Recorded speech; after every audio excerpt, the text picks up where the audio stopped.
want to be honest with you, when the Antigravity A1 was first launched, I haven't really been sold on it, but there have been quite a few updates now. That's why I want to figure out if this drone is actually worth getting now in summer 2026. And the main update was that the image quality is now greatly improved. That's something that's super important for me, so we'll see about that. And it also got time-lapse mode, what I'm super curious about. It also got proper obstacle avoidance now. That's certainly better whenever you're looking somewhere else while flying in one direction, and also some more gimmicky stuff like cockpit view, which might be fun occasionally, but of course that wouldn't be a reason why I get this drone.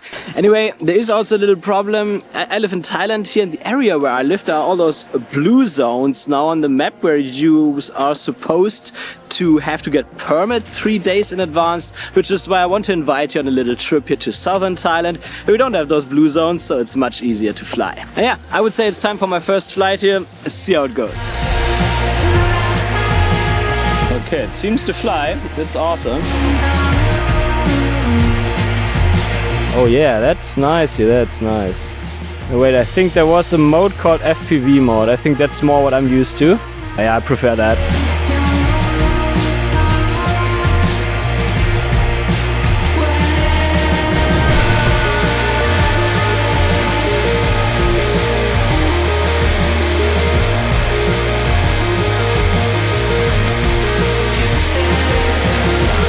Oh, now I really see the value of that drone. Like, I've been flying here straight down the beach. On the left side there were these fishermen, and now I thought intentionally I want to get a shot of those fishermen, but then I would have to turn the drone around usually. But now I got the shot already, because I can at any time, like in post, just move the camera to the left and I have the shot.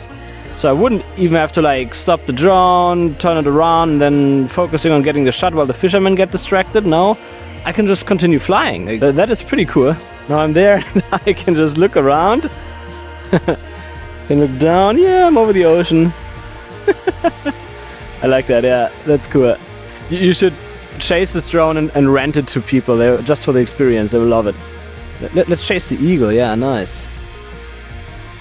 Oh yeah, this is good that I can rotate my head now live. See the eagle? I have to ensure I don't end up in the trees. Is it an eagle? I'm not sure, but they look a bit like that. That is so good that you can just look down by moving your head, so you actually know exactly where the drone will land. So judging from the first flight, I can already tell that I like the drone even more than I expected, because I initially thought really it's just a gimmick. It's like I'm flying over that beach here straight, and I want to get a shot of the sunset on to the left, and then knowing, hey wait, I captured it already. Yeah, this is awesome, man. You can just look around. I'm really curious now what other shots we can get throughout the trip.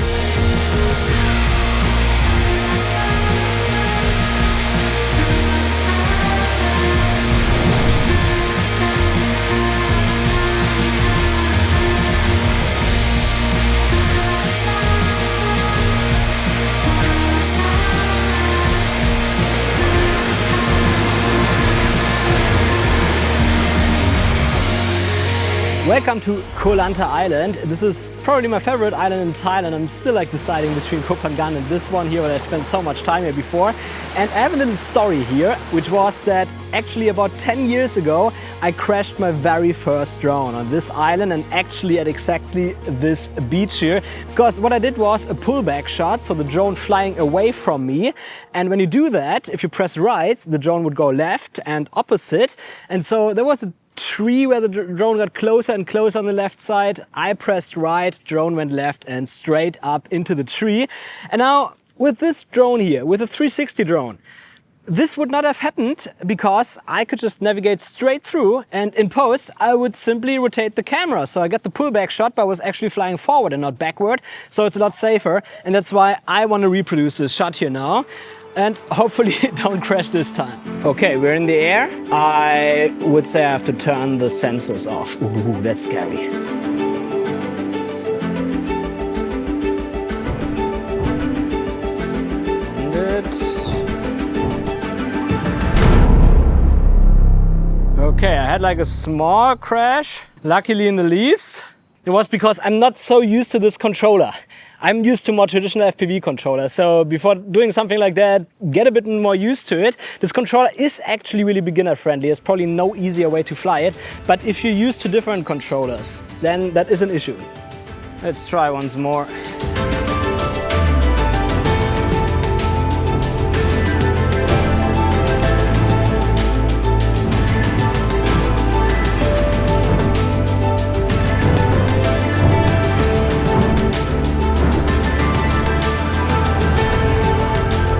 I did it. I think I could have made it a bit faster here, but I'm careful because I really don't want to break it yet. However, I think even if you crash this drone, it's not as bad as crashing a gimbal drone because there is no gimbal on it, so it's less likely that something breaks.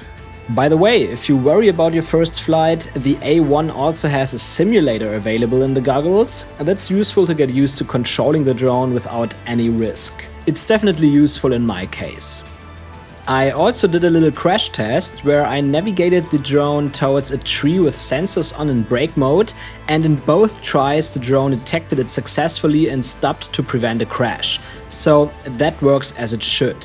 But I also want to test now how it is with actual obstacle avoidance. Like now I was in braking mode, so it broke, but I want to test how it goes around trees, if that actually works. I essentially just flew forward all the time and let the drone automatically detect objects and fly around them, and as you can see in the video, it didn't even come close to crashing. So this drone does not just brake successfully in front of objects, but it also flies around them safely. Realistically, I would never use this feature on any drone. Doesn't matter if it's on anti-gravity or DJI or whatever, because they're never smooth, as you can see. Like it always breaks a bit down and then speeds up again, and that's not a smooth motion. Like I'm always going for cinematic shots. So I just hope that any manufacturer would solve this issue in the next few years or iterations, because then it would really feel like Hollywood, where they like follow you through a jungle or something like that.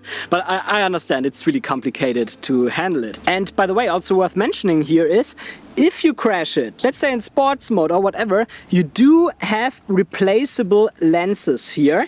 So even if you crash it and you get some scratches on there or so, it's not that expensive to repair by yourself. By the way, I just noticed that Antigravity also offers worldwide local repair support for this drone. So if you crash it and if you need a repair, that's readily available. Do you see that? There is a cow in front of the beach with nice lighting. Let's get some cinematics of that.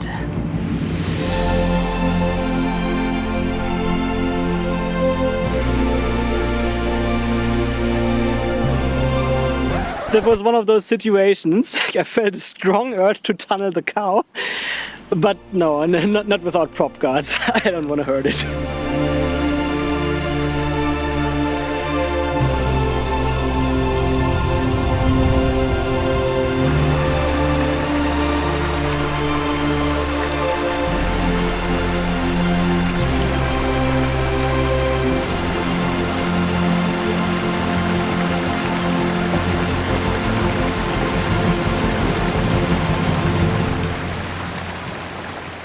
I also tested the new deep track feature, what means that the drone follows you automatically, and it was really intuitive to use. I did not have to watch a tutorial to make it work, and it was quick to set up. Of course, I did not want to make it too easy for the drone, so I tried to confuse it a bit by changing directions quickly and having some light obstacles in the way, and it did not lose me at all, which is probably because it can see 360 degrees, so you're always in the frame.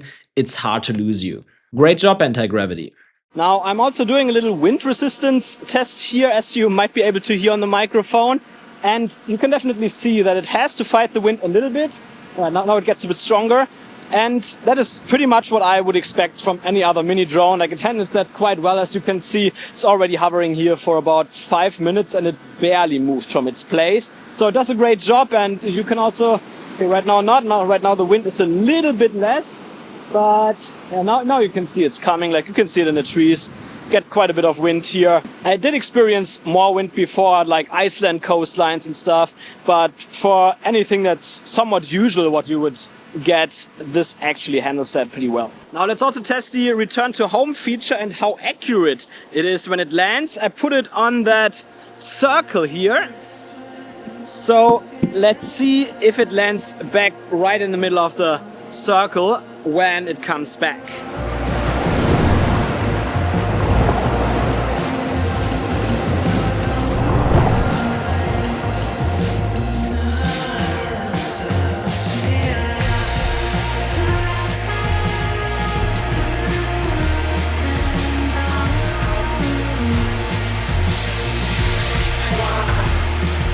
Okay, I would say that's a pretty good result. It's probably 10 centimeters off, something like that. Tell me, Nathan, how do you like this drone? Atta? Atta? Atta? He's my little spotter. And Nathan, you do a very good job. Excellent. 10 years ago on this island, I would have never thought that I would make a family holiday by car here. That's so cool. Like, if you're playing with that thought of traveling, becoming a nomad and stuff, do it. Do it. I never met a person that regretted it, even the people that had to go back to their home countries.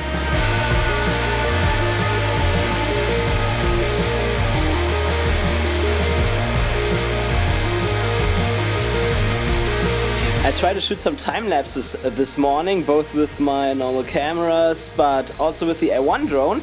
And I definitely have to get used to the settings, like it got way too short, like I don't know, I have to look further into it. Usually, when you fly your drone in the morning and you want to shoot a time lapse, and you want to shoot a time lapse of something like that here, the landscape, right? But maybe you also want to get some shots of the place where you stay, but this is usually on the opposite side.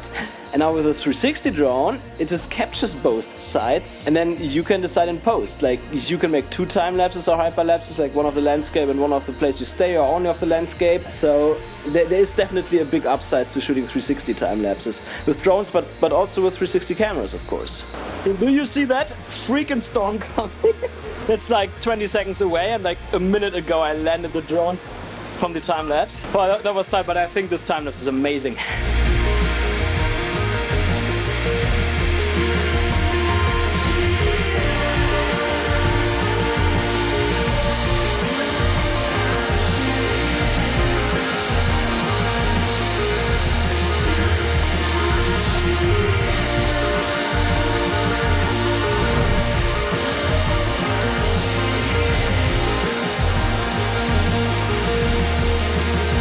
Can't love Thailand enough. There's our bungalow.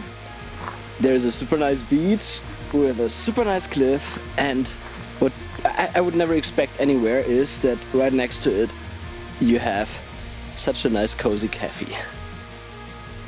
So I took some notes here about general experience about using this drone, and at first I want to talk about the usage. And there it's like, I have like one negative point, but overall it's really good. At first it's like how everything plays together and how easy it is to set up. I usually had the drone ready and the goggles on and everything starting in like a minute or so. It felt like, of course I didn't measure the time, but it felt really quick. I'm used to a lot more inconvenience when it comes to flying such drones. Also battery charging, especially really fast, that's great. And I really like the controller that they've included, because it's like my finger is always exactly where I expect a button. It's like it shows me something on the screen, I should press a certain button. It also usually gives you a preview of on the screen of where the button is on the controller, so you don't have to take your goggles off. And just from seeing that, I could immediately feel where the button is. It's not that I had to really like look twice or so I got used to all that very, very quickly. That's great. The only downside I would say that I really don't like is that in the goggles they use like square or portrait size screen instead of a widescreen one, and it's just that our eyes just have a widescreen frame, so you always see some black bars on the left and right. Like, I think to make it even more immersive they could have gone for a widescreen, but I guess they had their reasons for it. But like, judging by the UI, etc., like the quality of that screen is fantastic. And you also have that new cockpit view stuff, I think it's called, where it might look like you're like flying a dragon in the air and stuff. And of course, like, for me this is just a gimmick. I would never purchase a drone because of that. But like, hey, I have a son now. If he gets older and wants to have this drone or just fly it a bit, then I'm pretty sure he will enjoy that a lot. He will have a lot of fun with it. And connection between the drone and the goggles and remote, it's certainly not the best of all drones I've ever flown, but it's some of the better ones, especially considering that I did not use an FCC mode or so. I just flew it all the time, the normal CE mode. So overall, when it comes to the experience and how everything plays together and stuff, like this is the first drone of Antigravity. Like, it's a new company and it does not feel like a first drone at all. Like, this is actually very close already to what you get with DJI. I thought that everything would feel a lot cheaper. So overall experience, definitely a thumbs up. They're having a great start. Yeah, now the coffee is almost cold. Thanks.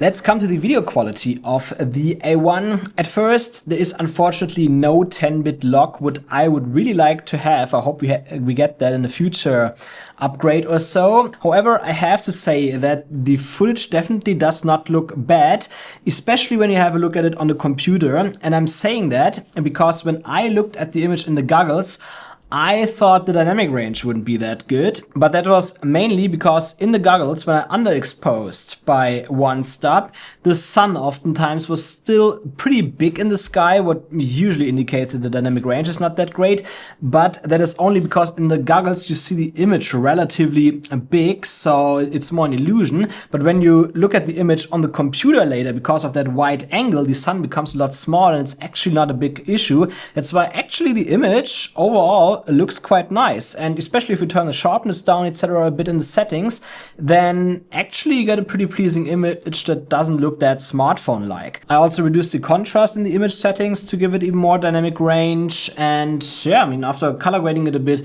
it definitely looks good. It's actually better than I expected. So video quality, definitely not perfect. I would prefer to have 10-bit lock, but I think most people that are interested in this drone will be very happy with it.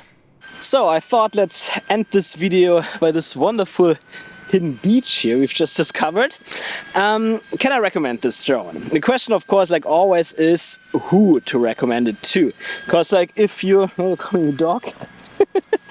I would say if like you care a lot about quality, like let's say your clients need the best quality, you need to match it to other cameras and all that stuff, then probably not. You don't have 10-bit lock to grade everything, so that's definitely missing. But the footage also certainly doesn't look bad, so that's why I'm thinking, like, for everyone that doesn't need like the very best quality, where it's like not about matching it to all sorts of other cameras and stuff, but maybe you're a vlogger. You're doing travel vlogging, lifestyle or whatever, and it just somehow needs to look decent, but it mustn't be perfect. Yeah, absolutely get it. I think also for real estate, it might be a good drone. It handles really well, it's really easy to control. I think the video quality is more than good enough to flying that inside and show people around properties and stuff. So I could totally see myself using this drone for that. And also if you want to have a really fun and easy to use drone for general purpose, like sometimes to film your holidays, sometimes just to have a bit of fun with the kids, but also occasionally to get some decent shots that you can somehow use in other videos, and that's definitely a drone that you want to get. And also, in addition to other drones, let's say you already have a couple of drones, but you want one that allows you to get shots you can't get otherwise, because there are simply shots that you can't get with traditional drones, but you can with the A1. That's why I think it's a drone that many people will actually have a lot of fun with, and I would certainly recommend it to you if you're interested in it and you're not absolutely sure if you should get it or not. And this drone also makes me excited about the future of drones, because I think that especially when the quality gets better and better over time, that these could actually replace other consumer drones like a mini series from DJI and stuff, because you can do so much more with those drones. So I could actually see it in the future that you will either use a 360 drone, or that you will use a multiple camera drone like the Mavic 4 Pro, for example, that I usually use. So this is actually really exciting what's coming there. And yeah, what do you think about that? What do you think about 360 drones? Do you want to get one, especially the A1? Let me know in the comments below. And I will also make a tutorial soon with shot ideas for the A1, so subscribe for that. And if you're also generally interested in 360 cameras, then check out this video here in the corner. There you will see more, and I hope to see you there. Bye!